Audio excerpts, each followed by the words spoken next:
শ্রী শ্রী রামকৃষ্ণ কথামৃত। সাধনার প্রয়োজন, গুরুবাক্যে বিশ্বাস। ব্যাসের বিশ্বাস। ঠাকুর শ্রী রামকৃষ্ণ বললেন, সাধন বড় দরকার। তবে হবে না কেন?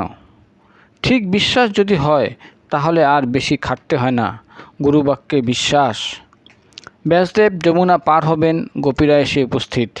গোপীরাও পার হবে, কিন্তু খেয়া মিলছে না। গোপীরা বলল, ঠাকুর এখন কি হবে? ব্যাসদেব বলেন, আচ্ছা তোদের পার করে দিচ্ছি, কিন্তু আমার বড় খিদে পেয়েছে, কিছু আছে? গোপীদের কাছে দুধ, ক্ষীর, নবনী অনেক ছিল, সমস্ত ভক্ষণ করলেন। গোপীরা বললেন, ঠাকুর পারের কি হলো? ব্যাসদেব তখন তীরে গিয়ে দাঁড়ালেন, বললেন, হে যমুনা, যদি আজ কিছু খেয়ে না থাকি তোমার জল দুভাগ হয়ে যাবে, আর আমরা সব সেই পথেই পার হয়ে যাব। বলতে না বলতে জল দুধারে সরে গেল। গোপীরা অবাক, ভাবতে লাগলো, উনি এইমাত্র এত খেলেন, আবার বলছেন যদি আমি কিছু খেয়ে না থাকি।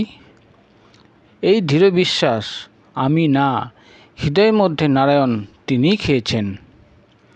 শঙ্করাচার্য একদিকে ব্রহ্মজ্ঞানী, আবার প্রথম ভেদ বুদ্ধিও ছিল, তেমন বিশ্বাস ছিল না। চণ্ডাল মাংসের ভার লয়ে আসছে, উনি গঙ্গা স্নান করে উঠেছেন। চণ্ডালের গায়ে গা লেগে গেছে, উনি বলে উঠলেন, এই তুই আমায় ছুলি?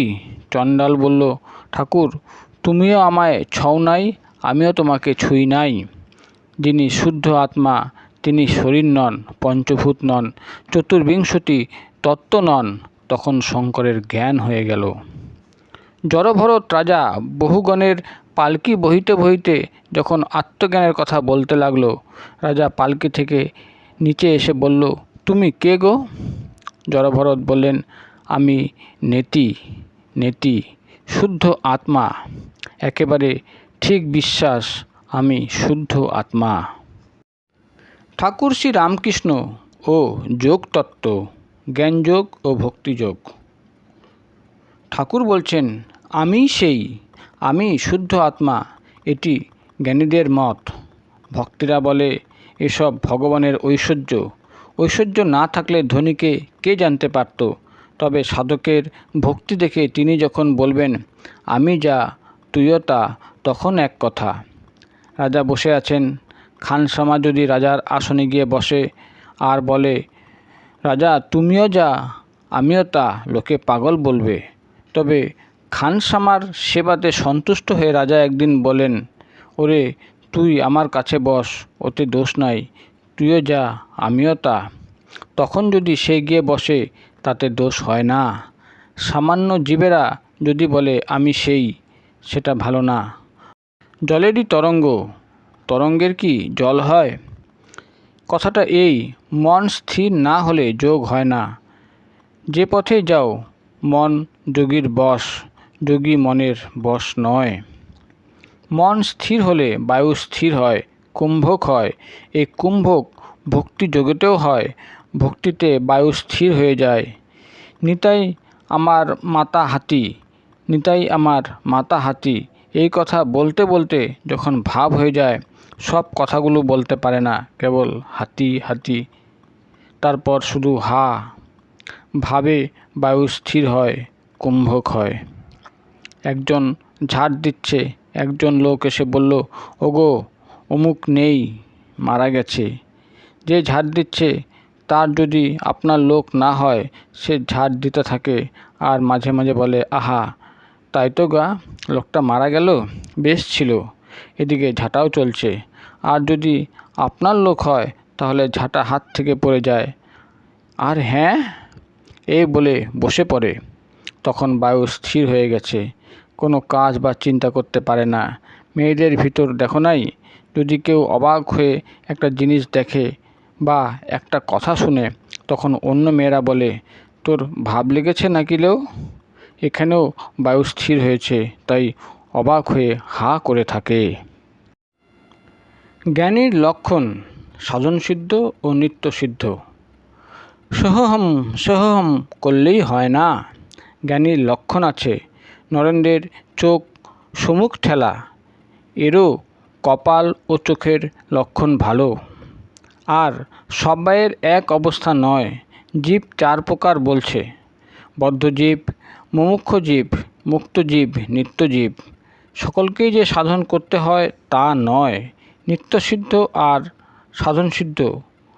কেউ অনেক সাধন করে ঈশ্বরকে পায়, কেউ জন্ম অবধি সিদ্ধ, যেমন প্রহ্লাদ।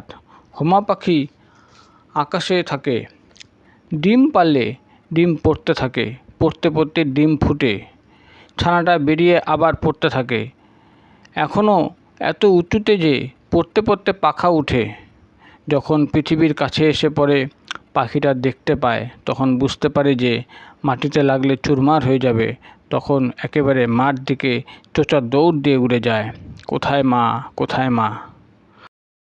প্রহ্লাদ নিত্যসিদ্ধের সাধন ভজন পরে।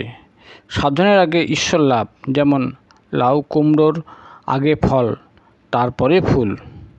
রাখালের বাপের দিকে চাহিয়া ঠাকুর বলছেন, নিজ বংশেও যদি নিত্যসিদ্ধ জন্মায়, সে তাই হয়, আর কিছু হয় না। ছোলা বিষ্ঠা করে পড়লে ছোলা গাছই হয়। শক্তি বিশেষ ও বিদ্যাসাগর শুধু পাণ্ডিত্য। ঠাকুর বলছেন, তিনি কারুকে বেশি শক্তি, কারুকে কম শক্তি দিয়েছেন। কোনখানে একটা প্রদীপ জ্বলছে, কোনোখানে একটা মশাল জ্বলছে। বিদ্যাসাগরের এক কথায় তাকে চিনেছি, কতদূর বুদ্ধির দৌড়।